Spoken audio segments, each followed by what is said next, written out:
Hello students, ये आपका third lecture है यूनिट्स एंड मेजरमेंट का। और आज हम पढ़ेंगे physical dimension and formula. Most important part है आपकी फिजिक्स का, ये 11th क्लास का बिल्कुल नई चीज़ है, समझने में थोड़ा टाइम लगेगा। और जो डायमेंशंस आज करवाए जाएंगे, आज आपको सिर्फ डायमेंशंस बताए जाएंगे, कल इस पे बेस्ड एप्लीकेशंस करी जाएंगी। तो आज जो पढ़ाया जाएगा वो प्लीज़ आप पढ़ ज़रूर लीजिएगा, ढंग से डायमेंशंस को याद कर लीजिएगा, कल इस पे बेस्ड हम एप्लीकेशंस करेंगे। तो देखिए, फिजिकल डायमेंशन बेसिकली क्या होते हैं? Physical dimension is the characteristic of a physical quantity. किसी भी फिजिकल क्वांटिटी की करेक्टरिस्टिक होती है, मतलब कि कोई बॉडी है, उसके पास लेंथ है, तो ये उसका करेक्टरिस्टिक है कि ये उसके पास लेंथ है। किसी बॉडी के पास मास है, तो length, mass, temperature, time, these are the characteristic of a body which is called the physical dimensions. Measurable, ये मेजरेबल होने चाहिए। मास है, लेंथ है, ये सब जो है फिजिकल डायमेंशंस है। मास है तो हम उसको m से रिप्रेजेंट करेंगे, लेंथ है तो l से रिप्रेजेंट करेंगे, और इसी तरह से हम कई सारी क्वांटिटीज पढ़ने वाले हैं। तो स्टार्ट करते हैं हम बिल्कुल इजी लेवल से स्टार्ट करेंगे। सबसे पहले क्वांटिटी हमने ले ली क्या? लेंथ। लेंथ का कोई फॉर्मूला नहीं, लेंथ की यूनिट होती है मीटर, और मीटर डायमेंशन मीटर क्या है? लेंथ की क्वांटिटी है, तो डायमेंशन आ जाएगा यहाँ पे L। और जो भी डायमेंशन आप लिखते हैं, उस डायमेंशन को आप दो चीजें ध्यान रखिएगा लिखते टाइम, कि एक तो आप स्क्वायर ब्रैकेट में उसको क्लोज करेंगे, दूसरा कैपिटल लेटर्स में लिखेंगे। फिजिकल डायमेंशंस कैपिटल लेटर में लिखी जाएंगी और दूसरा स्क्वायर ब्रैकेट में उसको बंद किया जाएगा।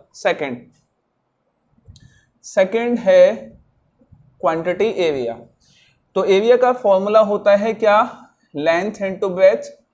ठीक है, अब लेंथ भी मीटर में मेजर होती है, ब्रेथ भी मीटर में मेजर होती है, तो यूनिट क्या आ गई? Metre square. और क्योंकि मीटर जो है वो क्वांटिटी है लेंथ की, तो लेंथ इनटू लेंथ, ये क्या हो गया? L2। समझ में आ गई बात? आपको डायमेंशन तो उसकी फिजिकल क्वांटिटी के फॉर्म में ही, फिजिकल डायमेंशन ही लिखनी है यहां पे। ठीक है। Third volume.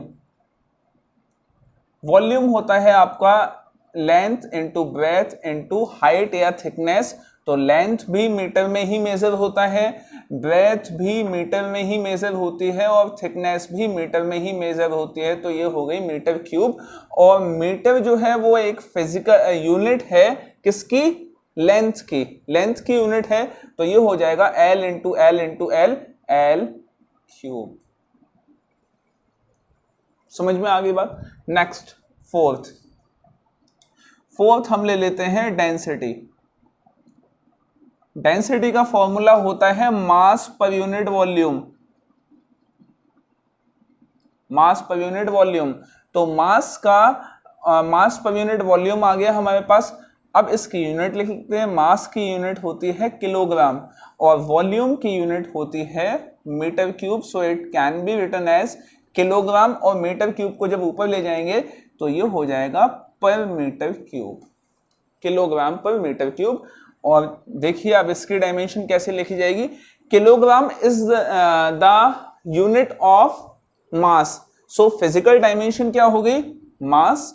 ठीक है, metre is the unit of length, तो फिजिकल डायमेंशन क्या हो गई? L-3, ml-3। समझ में आ रही है बात? चलिए फिफ्थ वेलोसिटी। वेलोसिटी का फॉर्मूला होता है, वेलोसिटी से पहले डिस्प्लेसमेंट कर लेते हैं।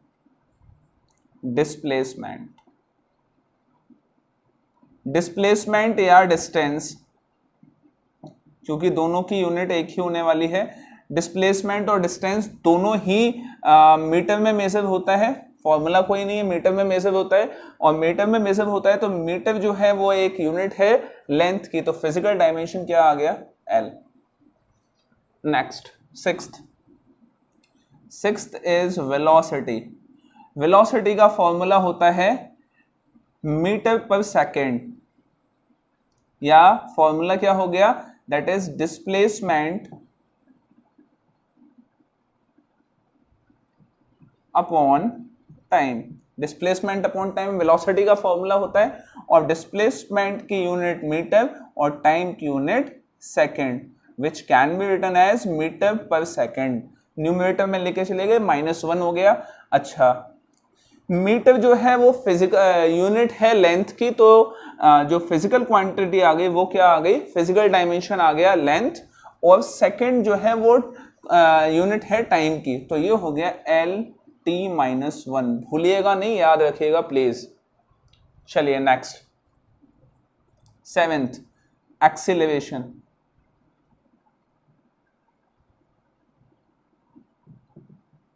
एक्सीलरेशन का फॉर्मूला होता है क्या, velocity, change of velocity per unit time, तो वेलोसिटी डिवाइडेड बाय टाइम, ये एक्सेलरेशन हो गया।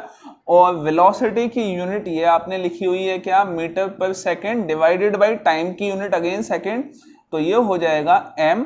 ये s-1 ऑलरेडी है, इस सेकंड को भी ऊपर लेके चले जाएंगे तो वो भी s-1 हो जाएगा, -1 प्लस -1, तो ये हो जाएगा s-2।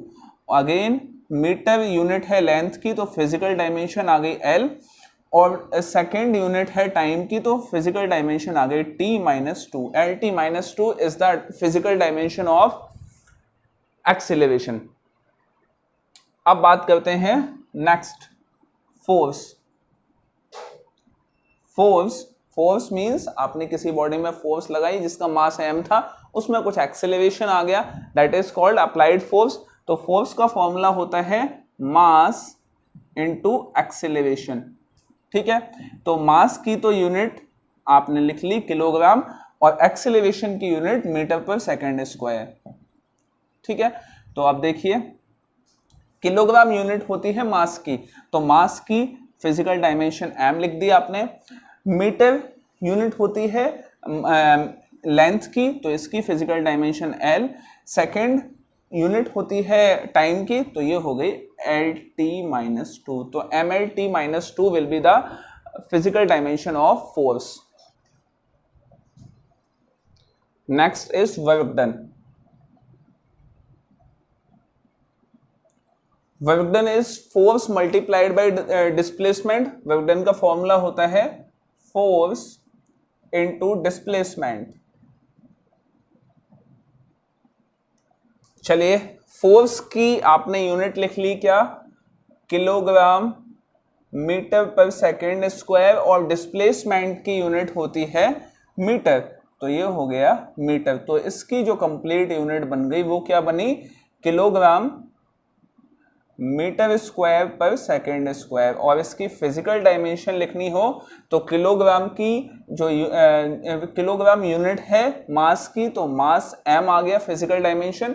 मीटर यूनिट है लेंथ की, तो फिजिकल डायमेंशन l, और ये स्क्वायर है तो L2, और सेकंड यूनिट है टाइम की, तो ये इसकी फिजिकल डायमेंशन आ गई T-2, ML2 T-2। Next work done आ गया। नेक्स्ट है is pressure.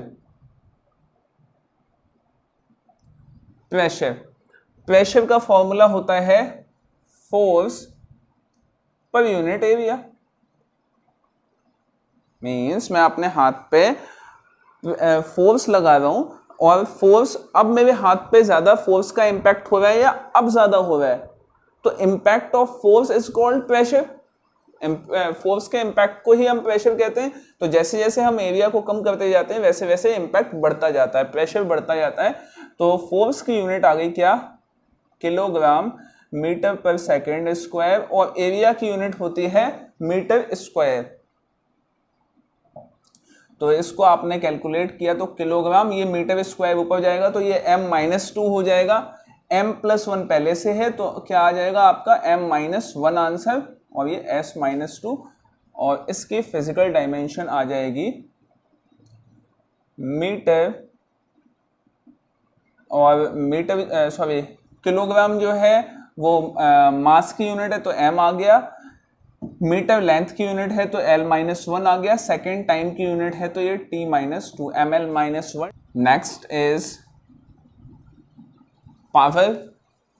Next quantity is power. Power होती है टाइम, वर्क डन पर unit time is called power. Work done पर यूनिट टाइम, ये इसका फॉर्मूला हो गया। अब वर्क डन का फॉर्मूला आपने यहां से निकाल लिया है, क्या, किलोग्राम मीटर स्क्वायर पर सेकंड स्क्वायर, और divided by time means S, और इस एस को जब ऊपर लेके जाएंगे तो ये एस -1 हो जाएगा, -2, तो -2 प्लस -1, तो ये हो गया -3। तो किलोग्राम मीटर स्क्वायर पर सेकंड क्यूब, तो ये इसकी डायमेंशन हो गई। किलोग्राम यूनिट है मास की तो m, मीटर यूनिट है लेंथ की तो ये L2, और ये सेकेंड यूनिट है टाइम की तो T-3। नेक्स्ट यूनिट है मोमेंटम, सॉरी नेक्स्ट क्वांटिटी है मोमेंटम। मोमेंटम होता है किसी बॉडी के पास मास है और उस बॉडी के पास कुछ वेलोसिटी है, that is called the momentum of the velocity of the body. तो इसका फॉर्मूला हो जाता है वेलोसिटी इनटू मास। तो वेलोसिटी की जो यूनिट है that is metre per second, और मास की यूनिट हो गई किलोग्राम। सो आपके पास यूनिट आ गई क्या, किलोग्राम मीटर पर सेकेंड, और इसकी डायमेंशन किलोग्राम के लिए m लिख लिया, मीटर के लिए l लिख लिया, सेकेंड के लिए T-1। 14th impulse.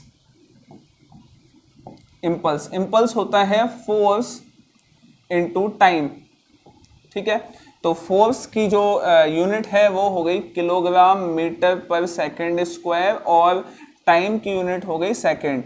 ये -2 है और ये +1 है, ठीक है। तो यहाँ -1 बच जाएगा, तो किलोग्राम मीटर पर सेकंड। तो मोमेंटम, और किलोग्राम के लिए m आ गया, मास के मीटर के लिए लेंथ l आ गया, और सेकंड के लिए T-1 आ गया। तो मोमेंटम और इम्पल्स की फिजिकल डायमेंशन और यूनिट दोनों सेम आती हैं। Next is torque. जिस तरह से फोर्स लीनियर मोशन में होता है, किसी बॉडी पे आप फोर्स लगाओ तो वो एक डायरेक्शन में मूव करने लग जाती है, वैसे ही किसी बॉडी पे टॉर्क लगाते हैं तो वो रोटेशनल मोशन करने लग जाती है। तो टॉर्क का फॉर्मूला होता है फोर्स इनटू परपेंडिकुलर डिस्टेंस, और फोर्स की यूनिट हो गई किलोग्राम पर मीटर पर सेकंड स्क्वायर, और परपेंडिकुलर डिस्टेंस हो गया मीटर। तो आपके पास टॉर्क की वैल्यू आ गई क्या, किलोग्राम मीटर स्क्वायर पर सेकंड स्क्वायर। तो इसकी फिजिकल डायमेंशन हो गई किलोग्राम की m, ठीक है, मीटर की L2, और टाइम की सेकंड की T-2। ये मिलती जुलती है किससे, वर्क डन से। तो वर्क डन और टॉर्क की एक जैसी, मोमेंटम और इम्पल्स की एक जैसी। Next is angular displacement. आपके पास कोई एक बॉडी है, वो यहां से यहां तक, यहां से वो बॉडी यहां मूव कर गई, तो ये जो थीटा है ये एंगुलर डिस्प्लेसमेंट हुआ। तो यहां से यहां तक जो डिस्प्लेसमेंट हुआ दिस इज आर्क, और ये यहां से यहां रेडियस। तो अगर आपको एंगुलर डिस्प्लेसमेंट निकालना है तो एंगुलर डिस्प्लेसमेंट का फॉर्मूला होता है क्या, आर्क अपॉन रेडियस। अब सवाल ये है कि आर्क, अगर यूनिट निकालनी है इसकी, तो आर्क भी मीटर में ही मेजर होगा, लेंथ ही तो है आर्क, और रेडियस भी मीटर में ही मेजर होगा। दोनों कैंसिल, नो यूनिट, कोई यूनिट नहीं होती एंगुलर डिस्प्लेसमेंट की। No unit means no dimension, कोई डायमेंशन भी नहीं है इसका।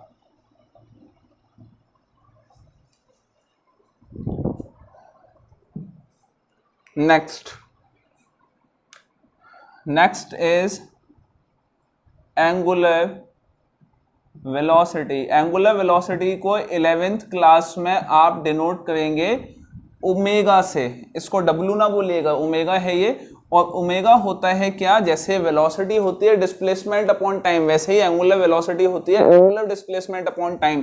तो एंगुलर डिस्प्लेसमेंट डिनोट किया जाता है किससे, थीटा से। तो थीटा बाई टी, और थीटा की कोई यूनिट नहीं, टी की है metre per second.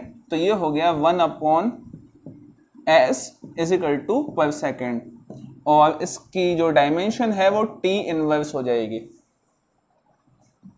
18। Angular acceleration.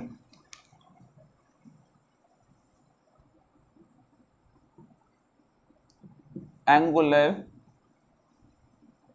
Acceleration, angular acceleration alpha से डिनोट किया जाता है, एक्सेलरेशन ए से डिनोट किया जाता है, लेकिन एंगुलर एक्सेलरेशन अल्फा से डिनोट किया जाता है।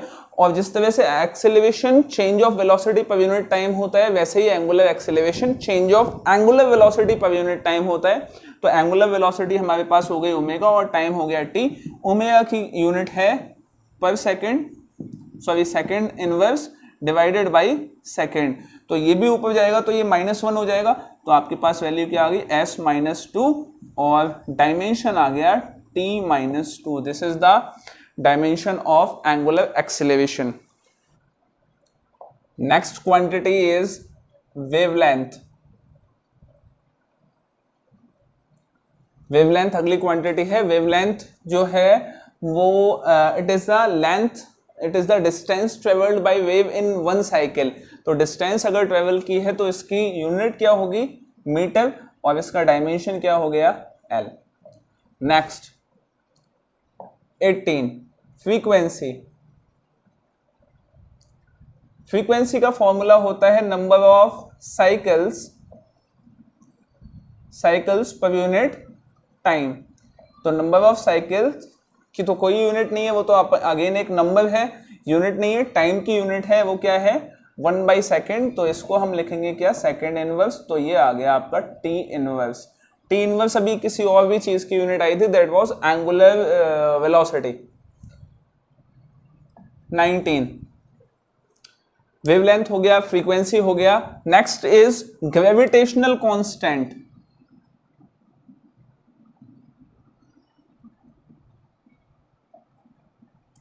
ग्रेविटेशनल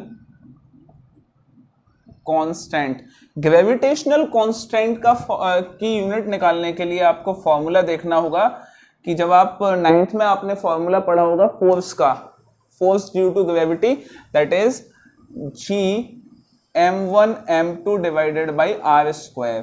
ठीक है, अब यहां से आपको g का मतलब ग्रेविटेशनल कांस्टेंट की वैल्यू निकालनी है, तो g will be equal to F R square divided by m1 और m2 दोनों मास की ही दोनों मास को ही रिप्रेजेंट कर रही है, तो हम सीधे सीधे इनको m स्क्वायर लिख दें।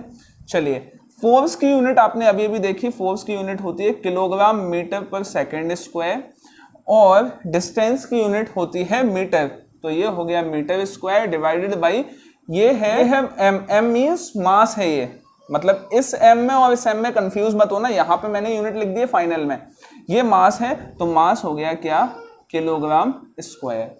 ठीक है, तो इसकी यूनिट जब निकालेंगे तो किलोग्राम स्क्वायर जब ऊपर जाएगा तो +1 यहाँ है, -2 ये हो जाएगा, तो ये हो जाएगा किलोग्राम इनवर्स, और मीटर और इंटू मीटर स्क्वायर तो मीटर क्यूब पर सेकेंड स्क्वायर। और इसकी डायमेंशन अगर लिखनी है तो किलोग्राम जो है वो मास को रिप्रेजेंट करता है m-1, मीटर लेंथ को रिप्रेजेंट करता है L3, और सेकेंड टाइम को रिप्रेजेंट करता है ST-2। तो ये ग्रेविटेशनल कांस्टेंट की वैल्यू आ जाएगी। नेक्स्ट है 20 प्लैंक्स कांस्टेंट।